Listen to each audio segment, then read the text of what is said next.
Points. They are, in my opinion, the unsung heroes of the railways.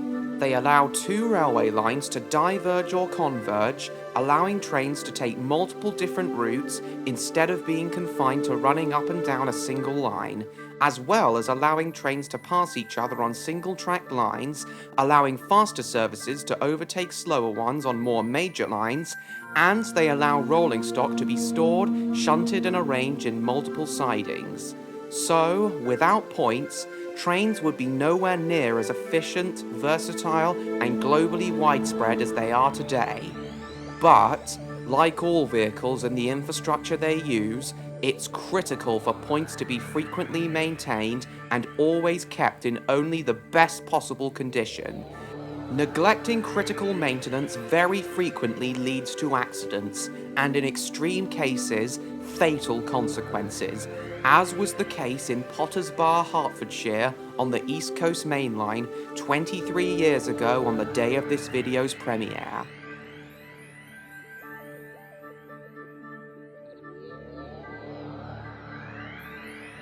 On May 10, 2002, the 12:45 West Anglia Great Northern service departed London King's Cross on time.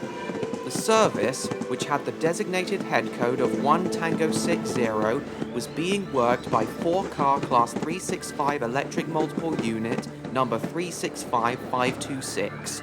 The Class 365s are part of the Networker family of trains, initially ordered by state-owned operator Network South East in late 1993 to run long-distance regional services on the Southeastern and Great Northern divisions of NSE, and were the last trains built at Holgate Road Carriage Works prior to its closure. However, the Class 365 fleet didn't enter passenger service until October 1996, and consequently wouldn't operate for Network South East for long, as in the mid to late 1990s, the entire British railway network underwent a little thing called privatization. By 1997, the Southeastern 365s were operating for Connex Southeastern, and the Great Northern 365s were operating for the aforementioned West Anglia Great Northern, or Wagon for short, which was owned by Prism Rail and later National Express. Wagon operated their Class 365s on their long-distance regional express routes out of King's Cross to Peterborough, Cambridge and King's Lynn. It wasn't just the train operators that had been privatised though. All of Britain's railway infrastructure had also been transferred to the private sector. Railtrack, a collective group of privately owned companies and contractors, were now in charge of the management and maintenance of the country's railway infrastructure. We'll come back to Railtrack later. By May 2002, the Class 365s had only been operating for less than 6 years and had served Connex and Wagon very well and without incident or major reliability problems. However, the fleet's perfect safety record was about to be shattered. Had the events of May 10th gone to plan, Unit 365526 would have ran the 12:45 service out of King's Cross non-stop to Cambridge before continuing north to King's Lynn, calling at all intermediate stations. But what nobody aboard the train, not even the driver, knew was that they were heading straight for disaster. Just outside Potters Bar Station, about 12 3/4 miles north of London King's Cross, are a set of several crossover lines. These crossovers allow trains to be switched from the 2 inner fast lines to the 2 outer slow lines and vice versa, enabling trains running non-stop through Potters Bar on the fast lines to overtake slower services, which are switched onto the slow lines to call at Potters Bar. However, one of the sets of points making up these crossovers, numbered 2182A, were defective. 2182A was situated on the down fast line, the same line the northbound 12:45 King's Lynn service was on. At 12:55, just 10 minutes after departing King's Cross, 365526 raced out of Potters Bar Tunnel towards the station at 97 miles an hour. Seconds later, as it passed over the points, suddenly, without any warning whatsoever, it happened.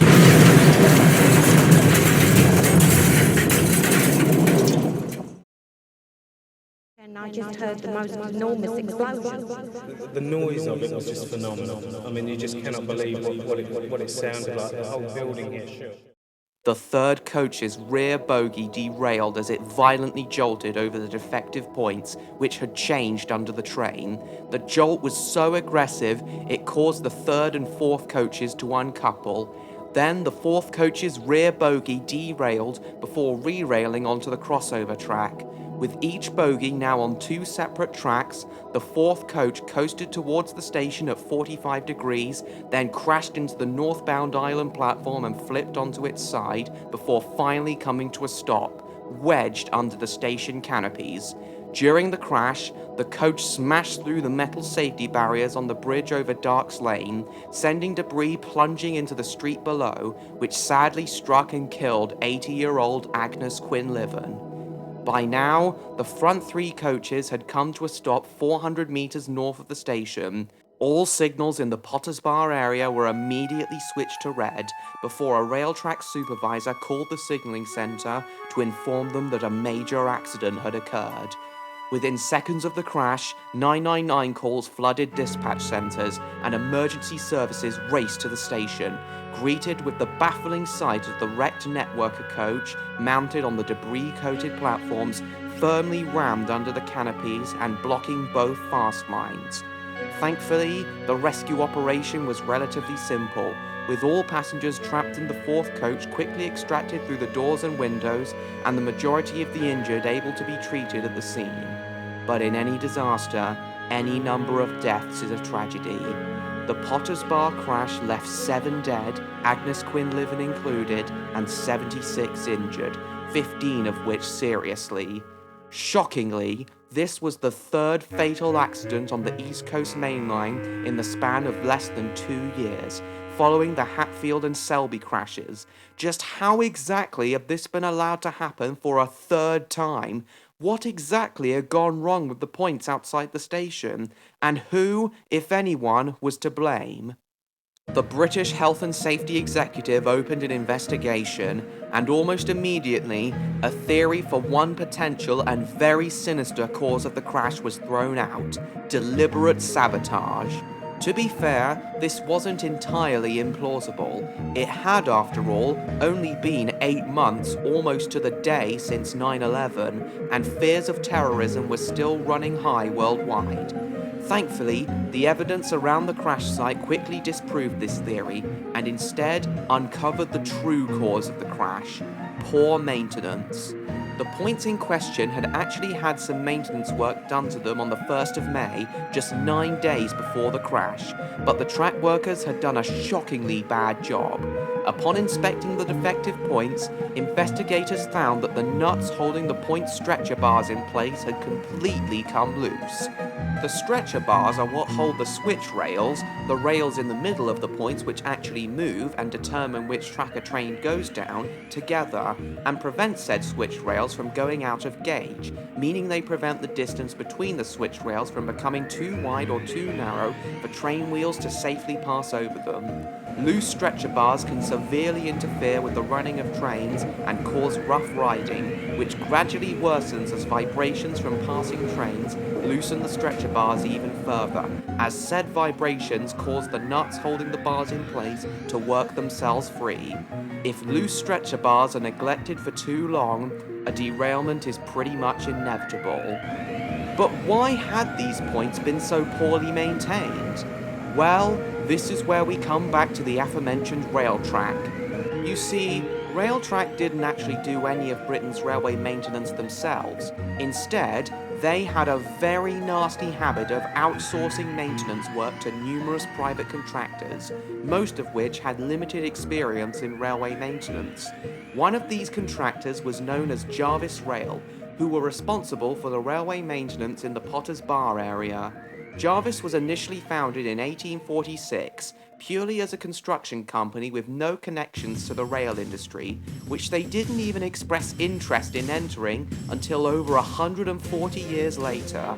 During the planning stage of British Rail's privatization, Jarvis's senior management desired to heavily involve the company in railway maintenance, and were somehow able to gain Railtrack's trust despite having no experience in the rail industry, enabling them to win dozens of maintenance contracts from Railtrack. Also during this time, Jarvis engaged in a spree of business acquisitions to quickly grow the company, resulting in them accumulating substantial debts. Said debts very likely led to Jarvis conducting very aggressive corner and cost cutting, resulting in their shockingly terrible maintenance standards across the British railway network.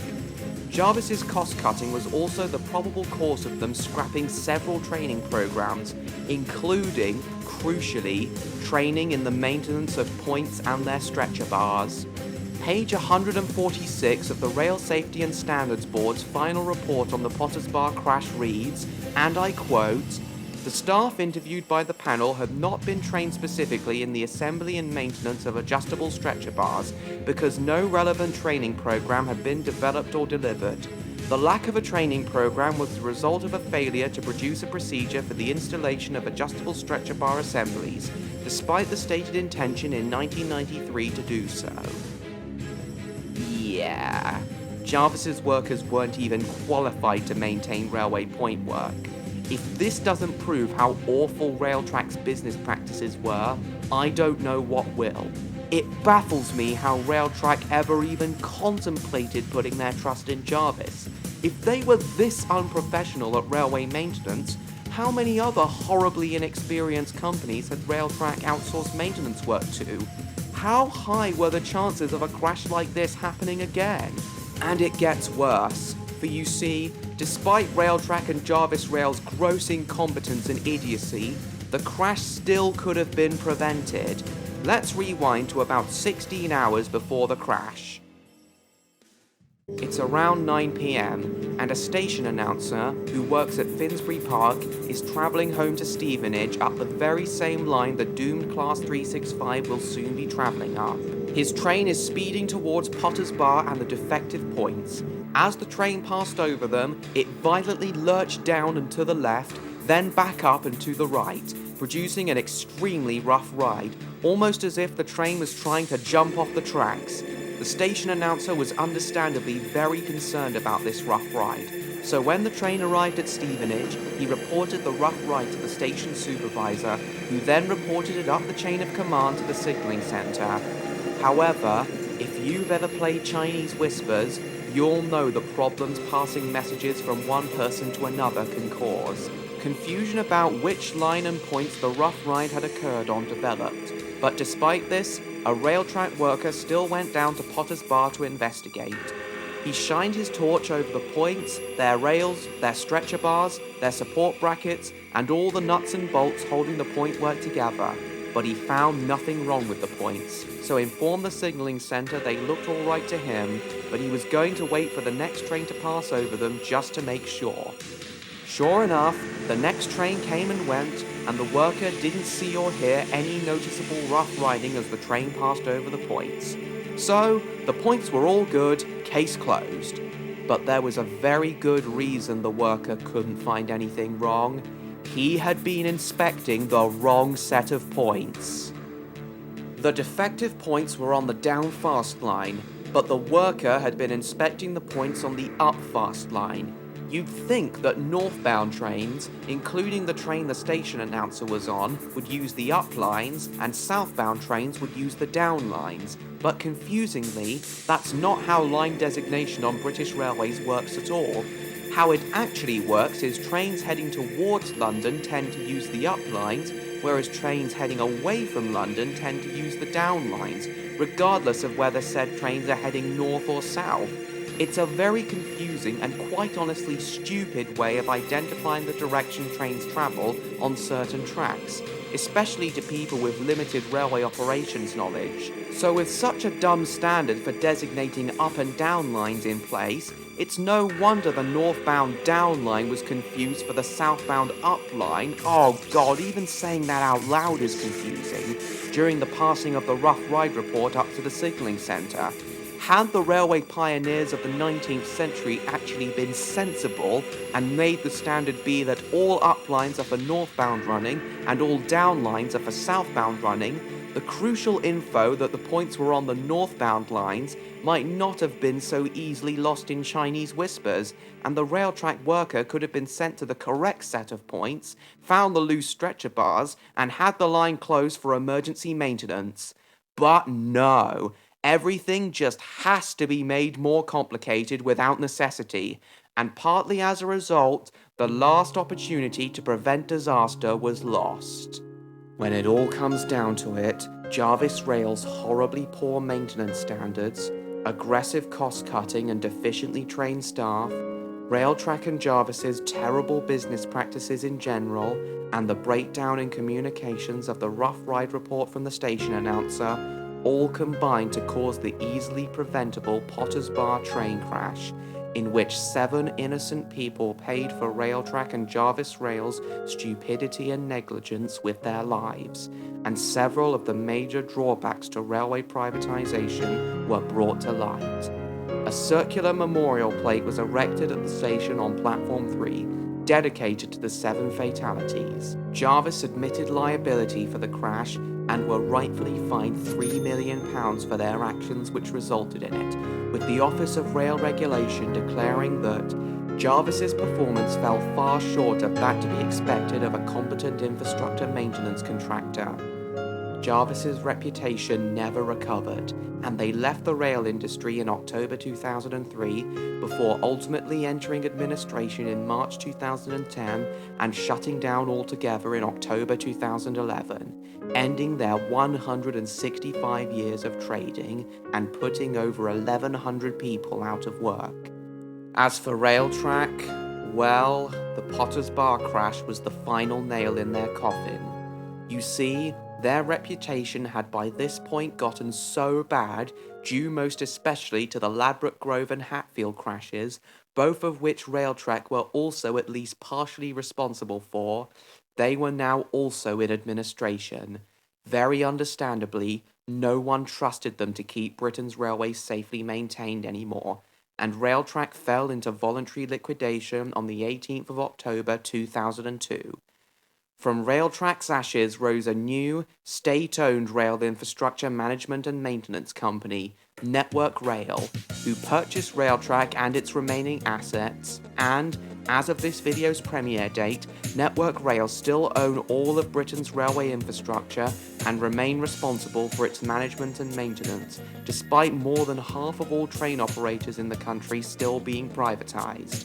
While Network Rail aren't perfect, and a few more fatal accidents have occurred throughout their 23-year-long existence, since its founding, Network Rail have overall been a lot more professional and done a far better job at maintaining Britain's railways than Railtrack ever did, doing the vast majority of maintenance work themselves and only collaborating with private contractors for large-scale projects, which has led to a far higher quality, more reliable and safer railway network under their jurisdiction. And the fatal accidents that have occurred during Network Rail's time have been far fewer and further between than they were under Railtrack. Perhaps a little strangely, on the 13th of May 2011, Network Rail were fined a further £3 million for safety failings related to the Potter's Bar crash, which seems a little unfair to me, considering that Network Rail didn't even exist at the time. How is it fair to blame and punish someone for an incident when they weren't even around at the time? Then again, Network Rail did acquire Railtrack, so by that logic it does technically make Network Rail the same company, and Railtrack literally couldn't afford to pay any fines they might have received. And most of Railtrack's management and staff probably transferred to Network Rail after the acquisition. So, I don't know, maybe Network Rail were rightfully fined. What do I know about legal proceedings, eh? And what about the Class 365 involved in the crash? Well, 365526 was sadly deemed unsalvageable, and the whole 4-car unit was written off, with the 4th coach being scrapped, the 3rd coach being stripped for spare parts, and the remaining 2 coaches being sold to the Ministry of Defence for use by the Royal Air Force for explosives testing. The loss of 365526 forced West Anglia Great Northern to hire one of Connex's 365s, unit number 365502, with this unit being refitted with a pantograph and upgraded electrical equipment to enable it to run on the 25 kV AC overhead lines out of London King's Cross, as opposed to the 750 volt DC third rail lines of the southeastern network. It was also around this time that all of Wagon's Class 365s received a light refurbishment, in which their drivers' cabs were fitted with air conditioning, necessitating the installation of grille mounts on the front of each cab. These grille mouths, appearing to resemble smiles, led the Class 365s to gain the nickname Happy Trains from enthusiasts. 365526 is unfortunately the only Class 365 that never received the Happy Train treatment.